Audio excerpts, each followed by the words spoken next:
History happened everywhere. A random country, a random time period, and a topic pulled from the hat. Then one of us has a week to go away and find out everything they can. Welcome to...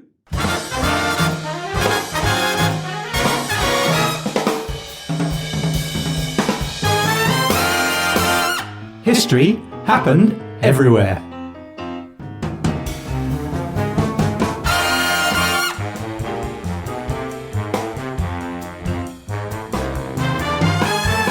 Hello, welcome to History Happened Everywhere. I'm Pete and this is Ryan. Hello! How's your week been, Ryan? Yeah, it's been good. I'm a little bit post-Christmas fat. I've got a post-lockdown, post-Christmas fat, which is double fat. Yeah, but other than that, it's good. I've spent a long week looking at my subjects, and I'm really excited to tell people all about it. So have you got fat, or are you just full of knowledge to share? Fat with knowledge. Do you remember when we did the Cameroon episode and we had Cameroon jokes? Yes, I do. Yeah, there was a joke that we didn't really understand about the Grand Kumbar. Grand Kumbar, yeah. Yeah, when you win the Olympics, you say, thank goodness the Grand Kumbar wasn't competing. That's right. Something along those lines. That's a funny joke. We wondered who the Grand Kumbar was, and you believed it might be a religious figure or something. Yeah, that's right. Yeah, I thought it was some sort of deity or something. Yeah, very much not. A very kind listener on Twitter called Von Ghost got in touch and let us know that Grand Kumbar is in fact a gangster. Oh. Yeah. Okay. So a gangster, apparently not active, but still very feared individual. So right. Not a religious figure at all.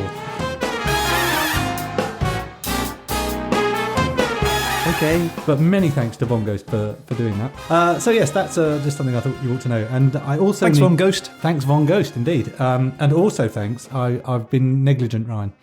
Last week I had an excellent fact that I did not put into the podcast. So I would just like to tell you about the Vienna Boys Choir. Oh, okay, cool. We'll get to my one in a bit, though, right? Yeah, absolutely. We'll because normally we do like the recap on. Absolutely. We'll do the recap, but just there's a couple of bits about... I'm super excited about this Understood. Right. But did you know that in 1498, the Vienna Boys Choir was founded? Right. And that is a choir that is, and that's in our time period, 1400 to 1500, and that is a choir that is in fact still going today. Right. That's very cool. Yeah, that was a fact brought to us by the lovely Hannah Scott. Ah, no way. So thank you very much, Hannah. That was an excellent fact, and I'm really sorry I didn't put it in last week. That was my bad. So we could go and see... if we weren't in lockdown, that choir singing. Yeah, the new people. Oh, right, okay. The most decrepit choir in the world. Yes, I believe they changed the individual people, but it is the same choir. Oh, I guess that's slightly disappointed it's not some zombie choir. I understand that would be quite the draw. But that's a great fact, though. That's an excellent one, isn't it? And also, I think we should probably thank a couple of Reddit users, Osmosis Boy, great name, and Business Vegetable, gave us some feedback saying they were enjoying the podcast. So thanks very much, guys. Really appreciate the support. Business Vegetable. Business Vegetable, right? That's a great name. Talking of business, we should have a look at the subject for my country and topic. We should. I think we'll come to that. There's a couple of other things I hadn't managed to get into last week. I'd like to cover off if that's all right. What, on the Austria thing? Yeah, on Austria. So we'll. Okay. Well, I mean, we're trying to keep these episodes down to an hour. It's fine. I mean, let's run through them. Yeah. Well, yeah. We'll do the recap. And we'll come to your stuff. Just a couple of things I wanted to cover off. I just want to get through all these notes. I've got quite a lot. Understood. You've done a lot of research, so obviously we. Yeah, I'm excited to get through them. Okay. There's a lot to tell you about. Right, but just before we do that, we're back in Austria in the Middle Ages. It's 1400 to 1500. If you recall, you were a minstrel. You had made your way to the Alps. Yes. Enjoyed some yodeling. But I think you're going to live there for a bit, actually. You're going to stay there. You enjoy your life in the Alps. Okay. And I forgot to mention some of the interesting things that were going on there. Right. So let's say it's spring. You probably didn't travel during the winter, so it's probably spring. So it's Easter time. Hey!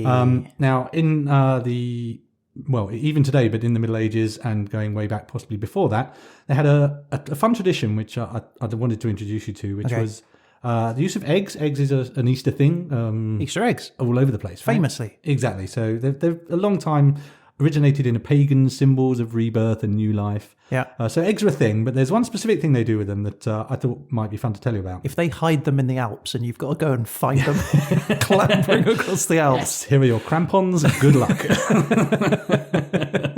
No, they do. You're going to have your breakfast. You have your eggs for your breakfast. A couple of hard-boiled eggs. Yeah. Yum. They paint the hard-boiled eggs, much like we do. Cool. So nice, brightly coloured eggs for your breakfast or brunch. Yeah. But before you eat your eggs, you are going to have, sir, an egg battle. Wait, what? An egg battle. That sounds great. So you select your painted egg. Yeah. And you hold the egg with the pointy bit pointing out. Okay. And much like in the UK, we have a game called Conkers, which is a kind of a conker is a nut. Yes. That's on a string, and you whack the other person's conker until it breaks. Yeah. Egg battling is very similar. You bash the other person's egg with your egg until one of you has a broken egg, and the unbroken egg is the winner. Okay. So you just hold the egg, though. Yeah, you tap your eggs sort of point to point, and strongest egg wins. But I've boiled you some eggs, Ryan. Hooray! So upon the table here, you've probably noticed a couple of eggs lying around. I did notice a couple of eggs. Beautifully painted for the listeners out there. They're really not beautifully painted. With respect, they're poorly painted in that you've just taken a black Sharpie marker, other permanent markers are available, and drawn what I expect is my face, but just looks like an angry man with egg all over his face, which I think is the beard. That is correct. You could use this one. That does look like you, though, bizarrely. Wow. You look like some sort of Mexican cowboy gangster. Yes, I forgot the look of that actor whose name escapes me right now. Oh, what, the Mexican guy? Yes. Yeah. Yes. Yeah. Him, the guy. This is going to be a great podcast. People love listening to old men try and remember things. Scramble for names. He's in every film. He is in everything. He's in the Rodriguez films. He is. And it's on and my he was mind. in that other film. Machete. Yes, exactly. Oh, this is painful. Hello. This is the voice of the internet. The name of the actor that Peter and Ryan cannot recall is Danny Trejo. Mr. Trejo is an American actor who has appeared in many Hollywood films and TV series, including Heat, Con Air, and Breaking Bad. He is a frequent collaborator with his cousin, film director Robert Rodriguez. Thank you. So, choose your egg, sir, for the battle. Well, I'm going to choose yours. Okay. Your face. Because I'm going to smash your face in. You want to smash my face? That was a very aggressive. Was a little bit, wasn't it? I'm still, this is cracker related. I understand. I thought this was a risk because I didn't want to bring angry Ryan back from the cracker defeat. Yeah. Apparently, a lot of people took a lot of pleasure in the fact that I got absolutely humiliated at crackers. Everyone loved it. I think because Ryan... It was hilarious to see you get so angry. So thank you everyone who wrote a lovely message going, ha ha, you're crap at crackers. We've only got 2 eggs, fortunately, so there's only one chance to lose here. You know, let's just do this and then we can get on to my country, right? Yeah, we'll just do this and then we'll get on to the playback of what we agreed last because I really do want to, there's a lot of really interesting stuff. You've done a lot of work.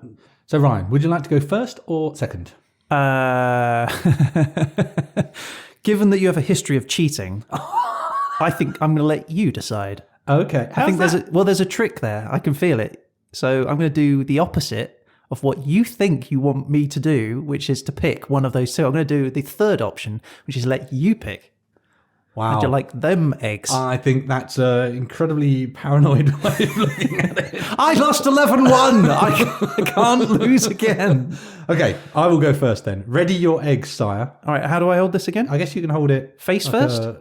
No, the face is... Normally they're just normal colours. You just put the face on for face fun. It. Right, okay. So you can hold it... Okay. Hold it in a way that you think exposes the piece less likely to break. Hold my fingers like a chicken's anus. Okay. Do they come out of their anus?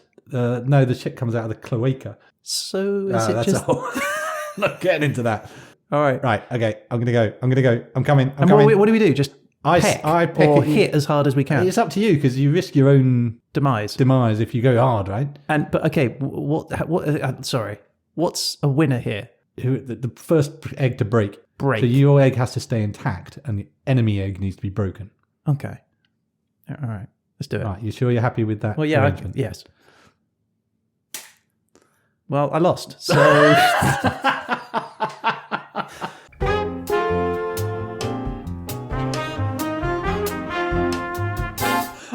I was going to go first. You surprised me. Oh, wait. Yeah, I forgot you were supposed to go first. Yeah. Well, I lost. Well, So- you did. You also, yes. Well, anyway, you've got a nice boiled egg. We'll try the other end. You could try it. Okay, yeah. Would that you go this time? Yeah, that's the... Did you have it the right way around? Probably not. I mean... You had it backwards. What? Have you learnt nothing in egg school? It looked the same. Pointy It looked bit oval. first. No, that was the bottom. All right, well... Nailed it. Yeah, you did. I mean, you were That's pretty got a good broken. It didn't crater. help. Yeah, I could feel the ripples of broken Destroyed shell. egg. So now I'm the winner. I Oh, well, of course you are. The victory. What a surprise that Pete Goddard wins at another game of random foreign games. You, sir, however, have won an egg, so it's not all bad news. Yeah, with loads of shell in it. Also, Jesus has arisen, so happy days. Oh, yeah. How does that celebrate Christ rising? It originates, I believe, from pagan beliefs rather than being Christian, so it's kind of co-opted by the Christians. Okay. Side note, it is surprisingly difficult to boil an egg without cracking the shell, I have discovered. There are various things you need to do it, and I went through many eggs making those ones. For real? For real. Okay. You have to take your eggs out of the fridge and let them get to room temperature before you start. Right. Put them into cold water rather than hot water. Okay. And then bring it up to the boil. Right. And then let it boil for a few minutes, and then take the heat off, but leave it in the water for another number of minutes, about 10 or 12 minutes if you want them hard boiled. And and you can also poke a little hole in the shell because it's expanding gases in the egg that crack the egg and cause it to leak in the pan regularly about 4 times before I went to the internet and found out how to boil an egg properly. You get all that white sputum You do floating get around that. in the pan. You do get that. I made plenty of that, I Yeah. can assure you. Ladies and gentlemen, you're listening to Egg Facts podcast with Pete and Ryan. Oh dear, we should probably think about getting back to listening to last week's. Oh, right, yeah, okay, all right, I'll cue up the little rewind music. Before we do that, there's just a couple of things I wanted to cover off. Okay, but I mean, then we can get on to I know, it, right? yeah, we'll get to that. But I just wanted to say you're still in the Alps, obviously, and Easter's nice, but you're still there for a while. Right. So you get to the summer solstice. Everyone likes the longest day of the year, don't they? They do. So back in the 1400s, they would build big bonfires to show appreciation of the earth. Again, believed to be origins of a pagan festival, and the fires are there to ward off evil spirits. Very nice. Yeah, that's something they used to do. Nowadays, they Bonfires still do during the summer. Yeah, It's unusual. Like here in the UK, we would normally have our bonfires in the autumn or in the fall. Yeah, I think the interesting thing nowadays is that they do still do bonfires, but they're not just bonfires now. People hike up and literally climb onto the sides of the mountains, and they make these really elaborate shapes out of bonfire, so that you sit in the valley and all across on literally on the sides of the mountains around you, these gigantic fiery images appear. It's amazing. Wow. Okay. Is there footage of this that we can put on our website or something? Yeah, we'll find some because there's definitely some pictures. Obviously, I saw some pictures of it, and we'll find something to put on the website because it really looks awesome. That's a great idea. And what are the images of? It could be of anything. So I seem to remember a squirrel being one of them. It's just Okay. I don't think they have particularly significance. The Nike swoosh sponsored. Well, quite possibly. It wouldn't surprise me. Don't give them ideas, or at least don't give them ideas for free. Well, yeah, okay.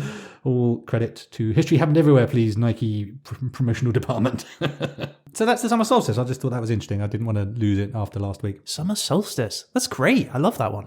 Yeah, no, okay, cool. Well, look, so there we are. That is Austria in 1400 to 1500. Actually, Ryan, before we go on, just a couple of other things I wanted to bring up because I mean, mate, we really are running. I know we will get to your thing. It's just that there's a lot of stuff people want to know about I'm going to have Vienna. to drop a couple of things now. But Yeah, maybe we can do it as like a supplementary bonus episode or something. We'll work around it. It'd be fine. Okay. But, we're only at the summer solstice. There's the rest of the year yet to go, obviously. So in August. Wait, what? Well, no, don't worry. It's just a couple of bits I wanted to bring in that we didn't manage to fit in last week. Okay. We'll definitely get to your your review of last week's topics. Yeah. I know you're interested and you really want to bring it, but just Okay. don't like to let the viewers or listeners rather miss out on interesting facts. Okay. All right. So let's get into the sort of autumn period. There's an I just feel like maybe you could have got this in last week's episode, and then in your episode, and then not in mine. Well, I mean, in a way, whoever won the egg battle Yeah. gets to tell their stories I mean, I've just added that. The legend of the egg battles. Okay. All right. Well, look, I mean, just hurry up. Yeah, Just we'll be real quick. Just get through the things, all right? Yeah. And then I can do mine. So we're in the Alps. It's kind of autumn time. And in the Alps, they have a thing called vertical transhumance. So this is basically where during the summer months, you put your cows quite high up the mountain. Yep. And they munch on the grass up there. But then winter closes in and you bring your cows down again. So Makes sense. You don't want to be stuck up a mountain. You don't want freezy cows either. Cowsicles. Ice cream. Ice cream. Ice cream. That's how they do ice cream, kids. So there's a special event where they have a procession of the cattle from the highlands down into the lowlands. Okay. Called the Almabtreib. Ooh. So basically, your summer cattle are going from their summer home to their winter home, coming down the Alps. They dress the cows up in floral headdresses. Oh. So you have this procession of cows, all with these beautiful flowers and sort of alpine meadow flowers and ribbons and glitter, maybe mirrors. And they clang cowbells to keep the bad demons away on their way down into the valley. And this I'm assuming happened in the 1400s. It still happens today. Yeah. There's evidence of transhumance right back to 3000 BC. But yeah, it's a festival that still happens today. So I'm assuming it was happening in the 1400s as well. So, yeah, absolutely. It sounds almost definitely like something they would do, right? You got time on your hand to make little cow headdresses. Absolutely. So that's the Almabtreib, the bringing down of your cattle. That's amazing. Into the valley. Can you imagine being like put in this little village and seeing all these cattle go past, all bright and colourful, and little Daisy wearing a little Daisy hat? Exactly. Be beautiful, wouldn't it? The cows look great, actually. I mean, I'm not a massive fan of cows, but if a cow can look beautiful, these ones certainly do. How can you not be a fan of cows? They scare me. They do kill people, don't they? Yeah. Like, you can get trampled to death by cows. Easily. That's when we go walking, that's one of my things. I'm not really brilliant at walking through fields where the cows are looking at you with that look in their eye. Look in their eye. Yeah. I mean, to be fair, though, them killing one of us, it's a blip on the radar, really, compared to how many we've knocked off of those over the years. In terms of the murder rate, man to cow versus cow to man, it's not looking good for the cows, is it? Let's be honest. Yeah. And they don't eat the people they kill either. So that's true. I don't know whether that's better or worse. They kill for fun. There's a reason cows haven't appeared in many horror films as well. No. See, I don't like chickens for similar reasons. They've got that look of... No, I've been chased by chickens. Yeah, little velociraptor things. Oh, dinosaurs. They're not for me. Oh, I didn't like it. I had a bucket of food and these chickens just ran for me and I ran and they kept on running after me. I didn't like it.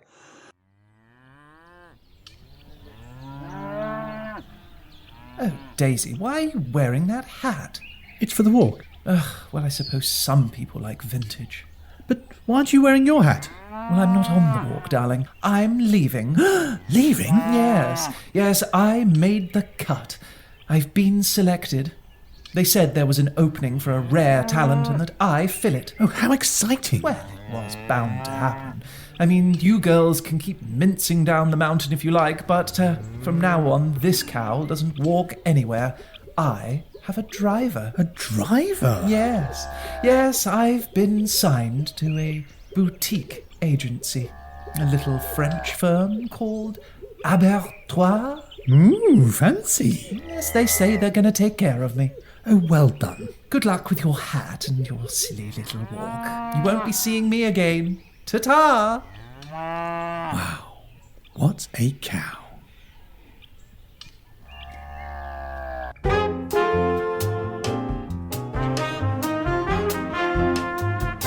So right, cool. So I can move on now. Yeah, let's move on. Right. Before you do that, there's just a couple more pieces I wanted to cover off. So it's just the last couple of bits, and then we'll get on to your thing. Mate, we're really quite into this episode now. I'm only going to get like half an episode. But the listeners are going to want to know this stuff. So then maybe really you should have got it in last episode. I mean, there was a good last episode.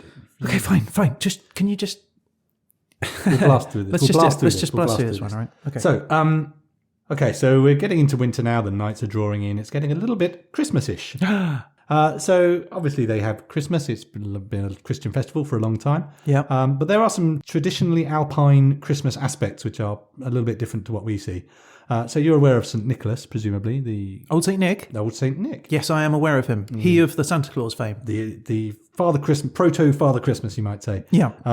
But much more terrifyingly, he has a friend in the Alps called the Krampus.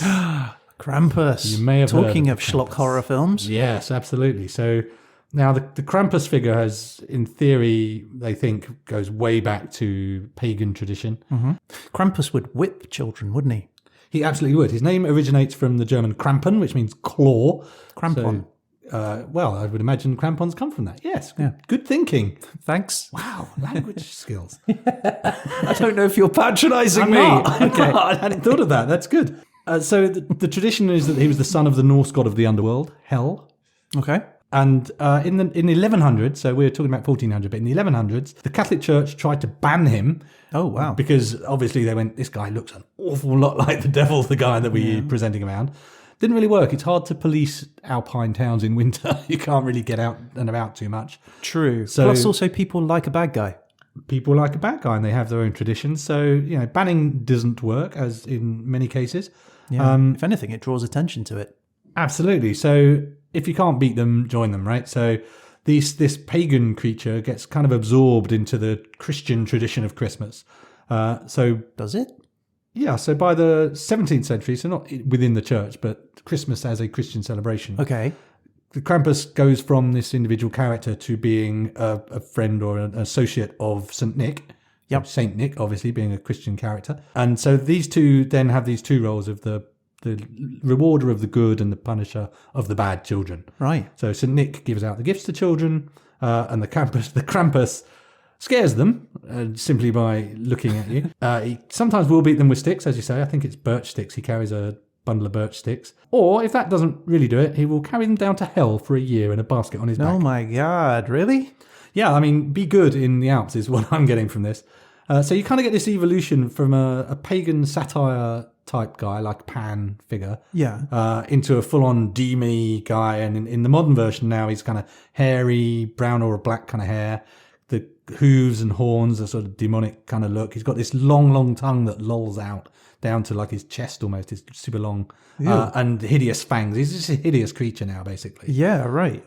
He carries chains. This is thought to... he does. Well, yeah, who wouldn't? So thought to symbolise the binding of the devil by the Christian church. So you can see where they've kind of taken this pagan thing and absorbed it into their tradition to say, no, actually, this is now representative of something Christian.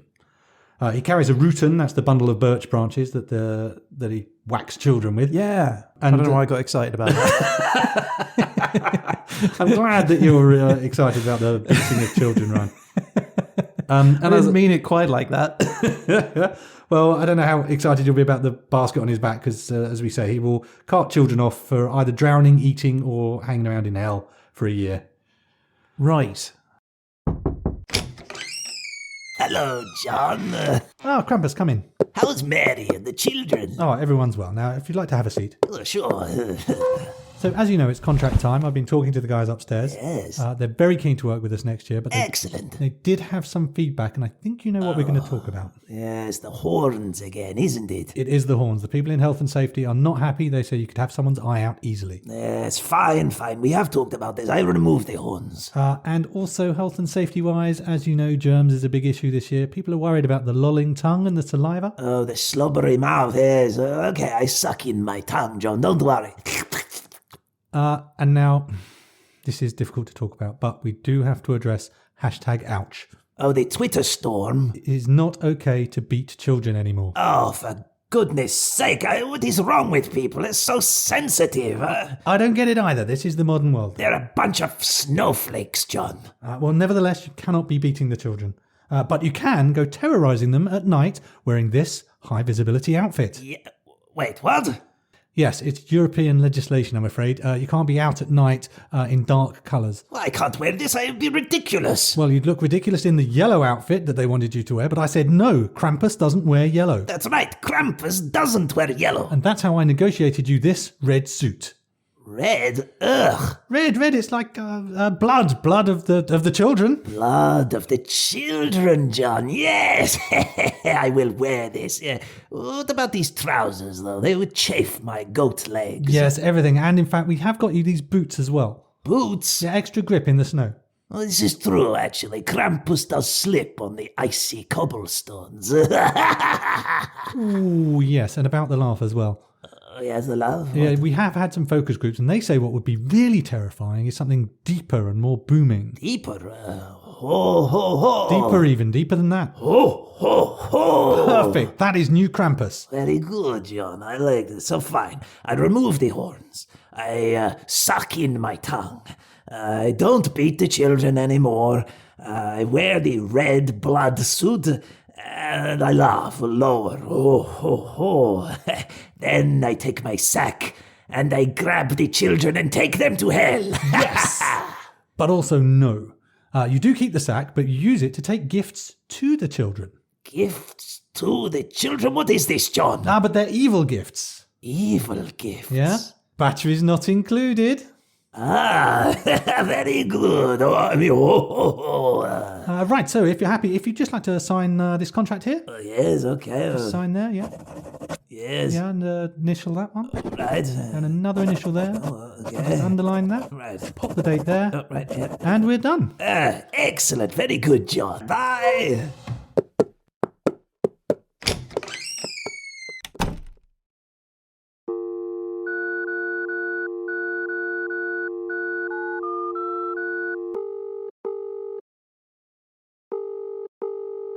Father Christmas. Nick, it's John. John, my boy, did he go for it? He went for it. He signed everything. Oh, finally I can retire.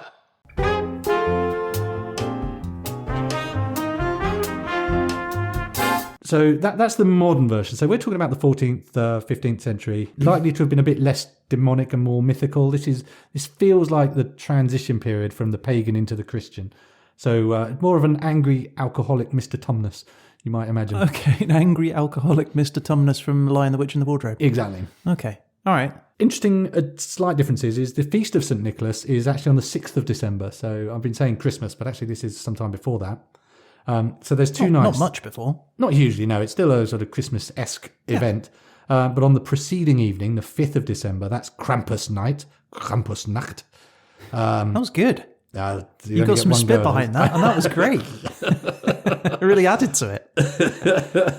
So on Krampusnacht... No, that was bad. I should have stuck with the first one. Just edit that in. Okay, I'll just cut the bells and stick it in. This is when the wicked hairy devil he appears on the streets. I read a couple of different sources that were slightly conflicting here. Mm-hmm. One of them was saying, actually, back in those days, it would be more like someone would go house to house, which I think feels more plausible because it's probably pretty cold in December in the Alps. And would you want to do a parade in the streets? So what they do today is they have street parades. Okay. And I did read that there's evidence of that having been the case back in the 1400s, but I also read that it was much more likely that they would go house to house. So yeah, possibly. I'm not really clear on which way it went. But I want to believe that they did go out and that there were street parties. Okay, do it. Krampus night parties. Well, and this is something that happens today, and I'm not exactly sure whether it was, like I say, there's a difference of opinion about whether this was something that happened back in those days, but a thing called the Krampuslauf. That is the Krampus run, much like the Santa night runs you get in the UK, where everyone dresses as Santas and goes basically bar hopping. Yep. This is where the young men in the town will dress up as the Krampus. They're super scary. You can get some good videos of these guys, and they parade down the streets. And this is in a ritual that's supposed to disperse the ghosts of winter, and Krampus scares all the ghosts away. Does he? Okay, so it's less about scaring the children and more about scaring the ghosts of winter away. Well, bit of both. This is nowadays. It's much more about terrorizing children, I think. Okay, right. But actually, I think the terrorizing children was definitely part of it. There was a writing from I think it was a Christian writer who was saying we should rely less on bogeymen to scare our children and more on giving them a moral education. So clearly, even back then, this was part of it. Yeah, he was a good guy, right? Yeah. But the Krampuslauf possibly was a thing at that time. Wooden masks and people in hairy costumes, just terrorizing kids, which sounds like a good night out. Sure. So, so that's something that happens around Christmas, 6th of December. The Krampuslauf, the Krampus is in town. His big tongue lolling out, chasing you with a bunch of birch, and that's a good time you have at Christmas. I feel like that one needs to be transitioned over. We need to bring that one into our culture here. It already has. In America What? nowadays, there's Krampuslaufs in various towns. Okay. It's a thing that's not in the UK, I don't think, but certainly parts of America have really embraced it. Mostly because of the big bar crawl dressed as a monster, which is super fun. Yeah, right. It's just Halloween, but at winter. There were some interesting stories about one of the towns where they had a bunch of refugees coming into town, and they took the refugees to an education session, basically, because they thought, if these guys have just arrived in our town and the first thing they do is they go out in the streets and these monsters are walking around whacking people with sticks. In a land where everyone has guns. Exactly. So they basically said, look, guys, this is what this is all about, and explained the tradition to them, which I think is a really good approach to embracing people into your culture. Ah, I like it too. Yeah, and if it's hit the States, a decade from now, it'll be here in the UK. I think guarantee so. it. I'm With surprised we haven't seen shelves in the supermarkets full of Krampus-style merch. Get your masks. There are some problems in Austria today on Krampuslauf, which is that obviously it's a bit of a bacchanal. There's lots of drinking and people misbehaving. So some of the challenges they have is actually controlling the Krampuses, because it's that fine line between being scary and getting smashed, because you're also supposed to give the Krampus a schnapps to appease him.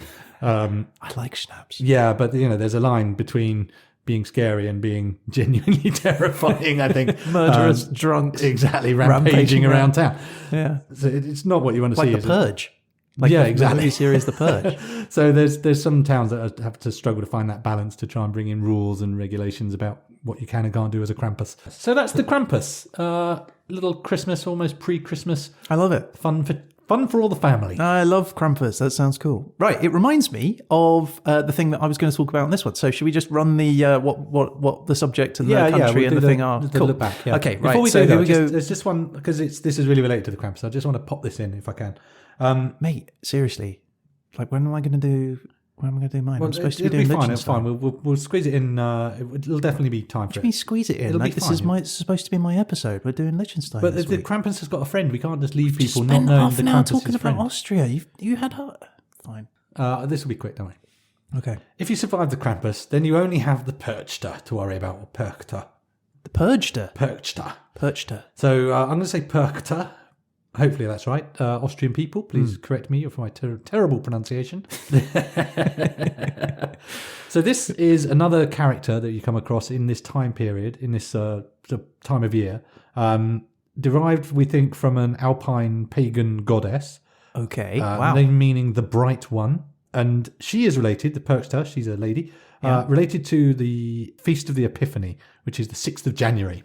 Okay. So this character is it's another sort of figure, mythical figure, if you like. It's said to have two appearances. There's a beautiful Perchter and a haggard old lady Perchter. Right. In a lot of descriptions, apparently Perchter had one large foot, sometimes a goose foot or maybe a swan foot. Just one. Yeah, a beautiful woman with a swan foot. So I put it to you, Ryan. If you met a beautiful woman and she said, I should probably tell you about my swan foot, would that be a problem for you, or are you happy with that? I just love how these myths begin and legends.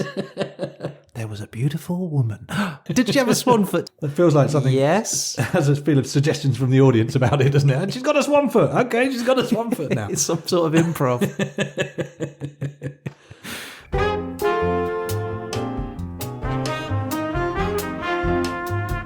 So this character is a kind of cousin of the mother goddess called Hulda, possibly derived from the same myths. So they have a role of being guardians of the beasts, and they oversee spinning specifically, as in, spinning thread. So I'm a bit confused. So this is a good person?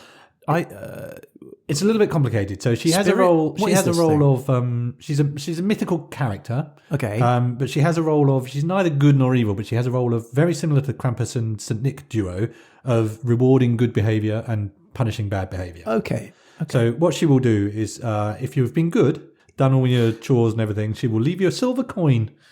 If you've been bad, however, and being bad involves spinning on a holiday, so the 6th of January is kind of her day. If you do your spinning on that day when you should be not doing that, what do you think the sort of flip side of getting a silver coin is? A copper coin. Bronze coin. Yeah, no, she will slit open your belly, remove your organs and replace them with garbage. Can I have the copper coin? So Is that still an option? Basically, you get 10p if you're good and disemboweled if you're bad. Wow. No, but replaced with garbage as well. That's just to add extra drama to the whole event. Wow. So did that happen to someone? Is that where the origin of this story came from? And they went, oh, yeah, that's that woman that came in the night. You know, the one with the swan foot. I mean, you must have been bad. Those Germanics, the swan foot. If you imagine you've got in your cupboard a sort of fake swan foot to leave prints outside it. Oh, That's she's where been. it's come She's from, been. right? That's where it's come from. Someone was hopping along at the same time, just soon after a swan came along, which also hopped along. So it's classic in these fairy tales, isn't it? That good behaviour. They're all about sort of moral learning, aren't they? Be good and do what you're told, or get very horribly punished in a lot of these Germanic tales, right? particularly. Well, yeah. I mean, if you think about it, like the Hansel and Gretel, and a lot of those sort of fairy tales would end in people being eaten alive or turned into hideous creatures. So she's quite an interesting character as well, because again you're seeing this pagan tradition being absorbed into Christian festival. So Epiphany is a Christian festival that she's associated with, but obviously she seems to be from before that. A couple of people disagree. Jacob Grimm of the Grimms thought she was a pagan figure, whereas a guy called John B. Smith thought that actually was always Christian, wasn't pre-Christian. So I don't know. Take your choice as to who you believe there. Who's John B. Smith? I don't know. He didn't write fairy tales like the Grimms, did he? Because I have no idea who he is, other than he's an ethnologist. John Smith, wasn't he of the Pocahontas fame? He was the guy who married Pocahontas. I want to say married. So certainly in the Disney film, John Smith marries Pocahontas. Let's believe that delightful Disney version, shall we? Yeah. In the 15th century, Perkta also has an entourage. She's got friends. So in 1468, there's a reference to her having a retinue, a bunch of people who hang out with her. And they weren't called Perkton, which is what they're known as today. Seems to be possibly spirits of the departed. So she had something to do with looking after people after death. But also the first illustration we have from 1411 was of somebody in a mask impersonating Perched with the Iron Nose. So similar to the Krampus, we've got people in masks portraying these mythical figures. Okay. I'm not exactly sure what they were doing at that time. But again, we've got a situation where we think people were going house to house, giving you the silver coin, or I would assume not slicing open people's bellies, but certainly the threat of that. The threat was there. Are these for children? Like, they're doing it for adults, or are they doing it for kids? Well, I think the stories come out from... It's an educational thing. It's a moral learning, isn't it? So the Perchten now and in the 16th century, so possibly into our period, they could be the beautiful Perchten, they bring luck and wealth, or they could be the Skjatch Perchten, I don't know how to pronounce this. Yeah, no, that's definitely not how it's said. Please, Austrian people, tell me how to pronounce this. Skjatch Perchten, the ugly Perchten. They've got fangs, tusks, horsetails, and they are hideous. So these are all kind of munged together today. So when you go to the Krampus night, you might also see some Perchten running around. That sounds good. So lady horrors, if you like. Is that why you're dressed the way you are today? In this wooden mask with the fangs and the lolling tongue. No, this is just how I go out, Ryan. So anyway, the long and the short of it is basically you had the 6th of December and the 6th of January, periods where I think you can't do much in the Alps in December, I would imagine. So you got to do things to keep yourself entertained. So snowmen, snow angels, angels. snowball fights. Yep, that's been going. You run out quick, don't you? I'm out. That's it. So then it's visit your neighbours in a horrifying wooden mask and slit their guts. Replace it with trash. So these guys are known as Kinderschreck. Which is like bogeyman. Okay, but Kinder is children. So yes. Kinder Shrek. Shrek is probably terrifying. Shrek is in like the troll, like the film. No, Schreck. It's pretty close, isn't it? Yeah, so Lois Lavater was the Swiss pastor who said it was better to beat children than threaten them with ravenous bogeymen. Yeah. So his alternative wasn't, I would have he's said remembered through time. Why am I here? What drives me? I want to take a big bite out of life. taste the juices of a life well lived. Where am I headed? Where have I been? I can taste it. Sirloin from abattoir. Boron. So that's the sort of the cast of characters you might come across in your alpine town through the December, Amazing. Christmas, January period. Imagine that.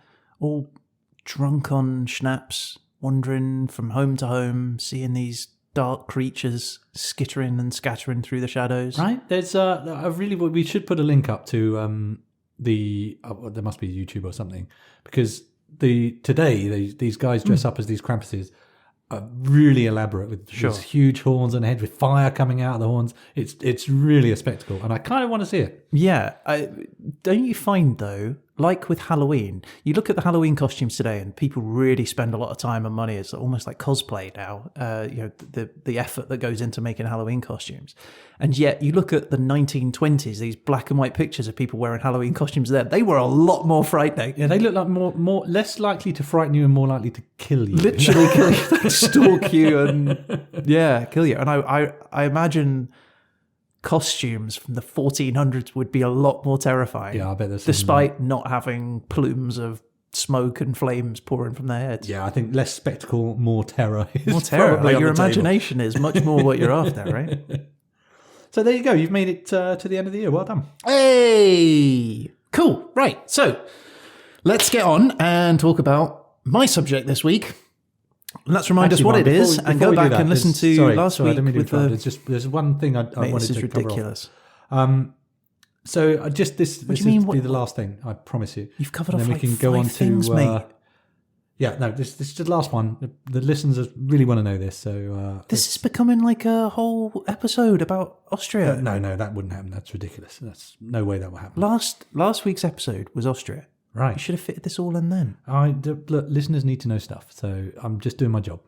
All right, one last thing. Okay, one last thing. Let's talk molybdenmancy. Ooh, that sounds fun. It does, doesn't it? Is that like surgery on children if they've misbehaved? Where they this pull is- out all their teeth and replace them with gumdrops or something. This is substantially less horrifying than the last couple of sections. Okay. This is New Year's Eve. Now, we're recording this, as it happens, on New Year's Eve. So this is particularly apposite. Oh, yeah, Happy New Year to all our friends in Kiribati, by the way. who've They're already had in. it. They're already in 2021 Yeah. now, but as of time of recording, yeah. So, anyway, it's New Year's Eve. You're in your alpine town, and we're going to do a thing called Bleigeisen. Cool. Bleigeisen. This is Do I need to get naked? If you would, yes, please. It's unrelated. I mean, we're pouring molten lead around, so definitely naked is the way to go for this. Okay. Molten lead. Yes. So in the 1400s, we're saying it is Bleigeisen is literally translates as lead pouring. Okay. And you gather little bits of lead, and on New Year's Day. So I'm a little bit early. On New Year's Day, each member of the family melts a little bit of the lead on the stove, presumably, or a pot, a pan of some kind, and they pour the lead into a bucket of water. Wait. I'm waiting. Wait. This is what I talked about in the Turkey one. 3000 BC in Turkey, they would throw molten lead into the water and check the lumps of metal that solidified. When the lead solidified in the cold water, they'd take those out and read the shapes of the lead to work out fortunes. Exactly. This is molybdenmancy. This goes way, way back. This goes way back. Way. Not only is this happening in all 1400s, It's all linked. it's still done today.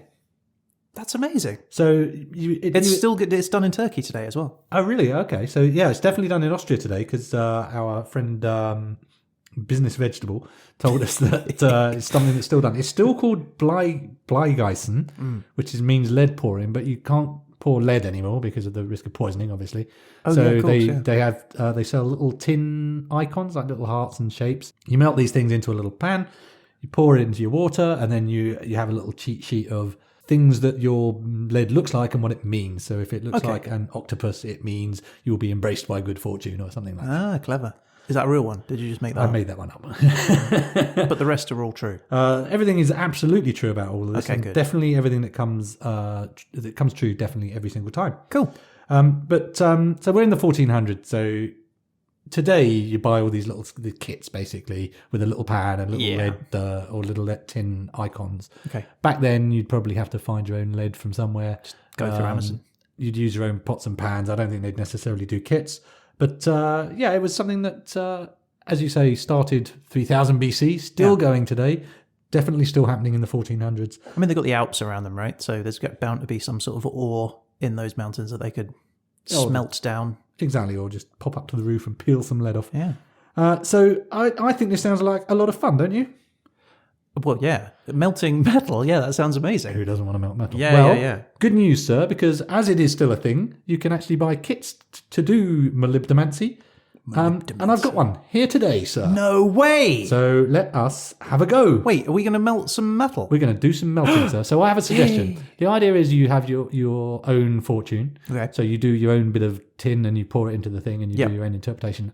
I'm going to suggest you and I cast a little thing into the pan each. Okay. And we'll do it together to get the fortune for History Happened Everywhere.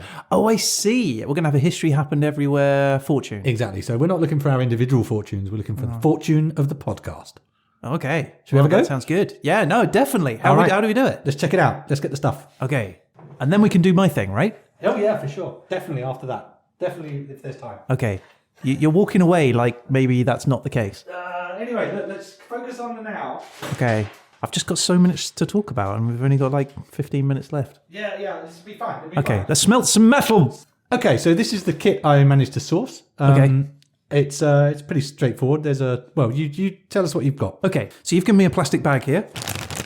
And inside the plastic bag, there are, first of all, there is a giant ladle, which is a metal cup with a wooden handle. Giant? Medium size. I was comparing it to the size of my current ladle. That's exactly right. It's a tiny ladle. I do have. Most people complain about the size of my ladle. But now I have a giant one, so thank you, Peter. My fortune has improved already this year. Good start. Right, and then there is a good-sized handful of little metal ingots that are shaped in different shapes. So you've got, a little toadstool. You've got a heart shape. There is a sack of coins. I can tell that because it's got a little euro symbol on it. There is a coin with a euro symbol on it. There is a little cat's face. I'll tell you what this looks like. It looks like Monopoly. Oh, they do look like little Monopoly counters, don't they? Pieces. Now, I don't think the shape of the item at the start is relevant to your fortune. I think it's just sort of novelty value. And a ladybug or a ladybird, depending on which country you're in. Okay, so... Or a Damen Vogel. Flugen. Oh, my lord. More angry I was trying to go Austrian. Damen Vogel, is that a thing? I don't know. So what do you do? It says, I read the instructions earlier. So it says you hold... Right, we take these little metal ingots, we put it in the giant ladle. Before you do that, though, you have to charge it with your personal energy. All right. So if you... All right, well, I'll give you the coin. Oh, the coin. You get no choice, because apparently it doesn't mean anything anyway, you said. Correct. Yes, so that's my understanding. So feel free to write in if we're wrong there, Austrian peoples. Yeah. So then we clench it in our hot little hands. And I've got a toadstool. And we think, we just charge it with our energy. Come on, be me, be me. Okay. With 30 seconds of this. Charge it up, Ryan. Really? Charge it 30 up. seconds? 30 seconds. You've got to charge it with your Let's energies. fast forward for the sake of the podcast. So now that she's charged with our energies, yes, we pop them into the ladle thing. Okay. And then we melt them and pour them in the water, which we probably can't do sitting in the studio. No, so we'll record it on my phone and then I'll cut that footage in and we'll play it now. Okay, so we have a camping gas stove, which you can't see, but you'll hear in a second. We have the ladle and some water. And we have our little pieces. Charged up with our personal energies. Oh, that was loud. Super loud. Okay, that is on the gas stove. I'm going to set the gas stove to burn. That's a good choice. This could be like our final moments. Oh, oh God. Okay. Oh no, it's fine. We're fine. Okay. Okay, so, Pete, what's happening? Right, what's happening is nothing at the moment. The two metal pieces are in the little ladle doing nothing. But we've got a lot of heat coming up, so I'm hoping to see something transition any second now. Don't try this, or do try this at home. It's actually designed to be done at home. But with a kit, don't just grab a piece of metal and... Don't just melt lead from your local lead store. Okay, so we have a bowl of water that's next to this, and once the metal is melted, and I can see it is starting to melt now. Oh, well, I can't see that. Over there, so it's bubbling away. Oh, yeah. So the toadstool and the coin are melting away. The heat is really... So it's looking it's going now. Yeah, it's looking like Terminator 2. Yeah, it's got when he kind of goes all liquidy from his human shape. Yes. Yeah, that looks awesome. Yeah. The coin is taking a while. Yeah, it's kind of... Oh no, it's happening really quickly. Oh, really that's cool. Quickly. Right, so once it's melted, we're going to pour this directly into the bowl of water, and it's probably make a little fizzy sound, and then what? And then we retrieve the metal in its now solidified shape, and we analyse it. All right, back in the studio. Okay, all right. So we are done melting. So I'm going to turn the gas off. Oh, no, pour up. Okay, gas is off. Gas is off. Gas is off. Ooh. Okay. We have a shape. I'm just going to cool down the ladle. The ladle is cooled. All right, let's take the shape back to the studio. And we're back. So I have the unmolten metal, the solid metal in front of me. It's very spiky. It looks, you said it's like a little island. Yeah, it looks like an island to me, a volcanic island in the Pacific. I think it looks like some sort of crustacean or a cephalopod hiding in the sand at the bottom of the sea. Let's have a look. So what does the cheat sheet tell us that's that we the should key be thing, looking right? for? Is we're looking to see what it looks like. And the cheat sheet has interpretation signs. So it runs from A to Z, Abbey, through to zebra. I don't think it looks like an abbey or a zebra. Doesn't look like a zebra. So it looks like America. You think it looks like America? Oh, it does look like America. Yeah, geographical one. Like what do they call those ones where you can see like the heights Relief and things? map. Yeah, relief map. Well, America's not listed on here. Oh, darn it. So does it look like an apple tree? No. Does it look like a boat? No. Does it look like a bush? Maybe. Does it look like a cannon? No. All right. What about a greyhound? No. An eagle? No. Dagger? No. I mean, you're going to have to tell me a little bit more about what you think. Does it look like an interrogation? Which is Looks a lot like an interrogation. I can't believe you picked that. yeah. That's on the list, by the way. I think let's try a different... Does it look like a pine tree? No, it looks a little bit like a spider from this angle. From this angle. Witch. Spider is on here. Oh, I've got a witch. I've got witch. Can we go with spider? Yeah? Spider is a sign of money coming. That's why I was pushing for the spider. Let's do that. It's definitely a spider, Ryan. But I like the way you go from a certain angle. There's money coming. What was the other? Let me have a look. It's kind of a witch. I'm getting a sort of portrait thing going on there. A witch. Yeah, I see a witch. I don't want a witch. Well, there isn't a witch anyway. It's kind of like interpreting what you see in clouds, isn't it? There isn't a witch. There's woman, wood, wolf, and windmill. Well, woman is the closest to witch, I think. You have male witches, can't you? Yes. Right. Woman is pleasure and happiness. Several women indicate scandal. There's only one woman. It's only one woman. So I'm not seeing a woman in that. no, I'll be honest. Okay, so what do you see? I see. I can't unsee America if I'm honest. It's even got a little Florida hanging down the side. I'm going to take a picture of that, put that on, and our American friends are going to all agree that maybe like America. our fortune is America for History Happened Everywhere next year, if they let us in. I mean, let's go. Let's go with woman. Woman, pleasure and happiness. Nice. So, History Happened Everywhere is going to give us pleasure and happiness for the year ahead. Does it specify us? We might be giving pleasure and happiness to other people. No, that's true. Oh, that's nice. Well, it's our fortune, right? So we can interpret it as we see fit. I'm delighted to give pleasure and happiness to other people or receive it. I'm good with either of those. Actually, it does look a little bit like a pheasant. Is that because it gives us something really good? A legacy. You are straining hard for the pheasant there, sir. Do you think it looks like a shark? What will it give me if I can see a shark? Imminent death. Oh, no, I see no sharks. No. If anything, it's a dolphin. Okay. Imminent death is one. Yeah. How was your New Year? Great. I found out I'm going to die soon. Okay, what about a kettle? What does a kettle give me? Death. I thought they were all going to be like, a stranger comes, or you're going on a journey. I did not know it was just straight up death. Oh, my Lord.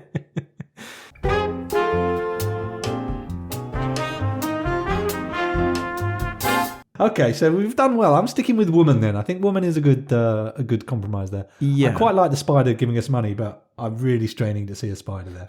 Anyway, so Ryan, let me wish you and all our listeners a super happy, prosperous, and fun-filled New Year. Yeah. Well, we can do that after. After I've done my episode, shouldn't we? Okay, so look, that was everything I had to do about Austria. Are you sure? Yeah. So we can go back to the main event, right? Review last week and get going. Cool. Okay. Right. Let me just get my notes. Okay. Right. So, what was the what are you doing? Oh, we're out of time, mate. Are you kidding me?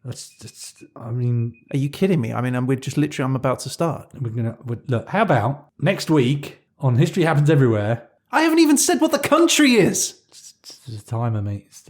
Right. Well, I'm taking next week's. Well, absolutely, you should have next week's. I think we should. How about we go back and review what you're going to do next week? Okay. Yeah. All right. Fine. Okay. So this is what I'm going to do next week on History Happened Everywhere because Pete didn't give me a chance to do it this week. I stole all the time. Sorry, everyone, but I think you'll agree it was fascinating and excellent. It was pretty good. I hate to say that. I resentfully said so. Well done. Okay, the Derslater is awake. And the country for me next week is Lichtenstein. Wow. Well, let's have a look at there's Lichtenstein. Whether history happened everywhere, Ryan. We know this. Okay. All right. So let's go with the years then. Okay. Here we go. And the years are. Right. Well, we're continuing the medieval stage. It's 1100 to 1200. Ooh. So it is Lichtenstein. Between the years of 1100 to 1200. What is the topic, Ryan? The topic is going to be space. Something crazy. And the topic is business. Ooh. That's the first time we've had business. That is. Okay. I figure business is going to be trading of corn and, animals. People need things. Trade will occur. It will. In Liechtenstein, of all places. Oh, well, famously businessy. I'm thinking already. Good, because you have a week to keep thinking and come back and entertain me for a solid hour. Yeah. Okay. Well, that sounds really interesting, Ryan. I'm looking forward to everything you found. And now you have a bonus week to do even more digging to come up with absolute gold. It is interesting, and you could have heard it this week. Could have done. Just saying. Didn't. So. No, we'll hear it next week on History Happened Everywhere. We just skipped a week. This is our two-parter on Austria. We've not done a two-part. It's our first of the two-parters. So well done, Pete. You've pulled it out the bag, out of the Bagenschmidt. Or whatever it's called in Austria. No, it was. I am sorry for taking your time up, Ryan, but I thought there was so much stuff there that we really thought. I really thought we should give the Austrians a fair crack of the whip and give them a little bit more information that is both interesting and educational. I love it. And while we were talking, I actually looked up, and on our Derslater, we don't have traditions as one of our topics. Oh, we should add So that. we should add it, I think. Yeah, I know I think it could be counted as culture, but actually I think traditions is kind of a neat one. So I think we're going to speak to Paul Dursley, get him to add that to the Derslater, and we'll have that as one of our traditions. For sure, yeah. We'll have a tradition topic. This was great. I genuinely, it fits perfectly for New Year's Eve. So well done for coming along and beating me again at a game. Yes. I think this is a new tradition is being born whereby Pete beats Ryan at various foreign traditions.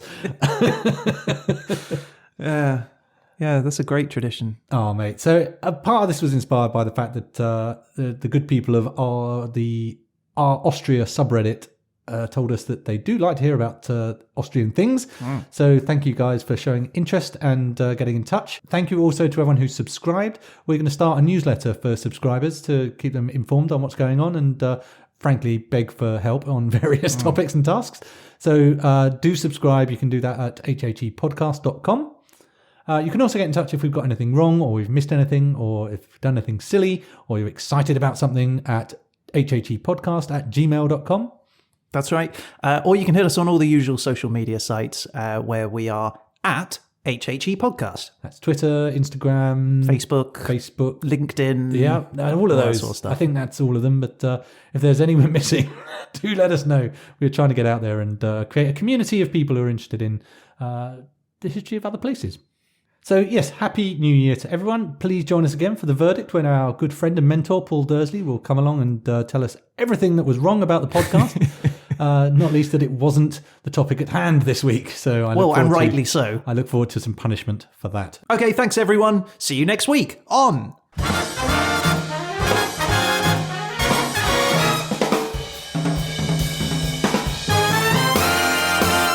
History happened everywhere.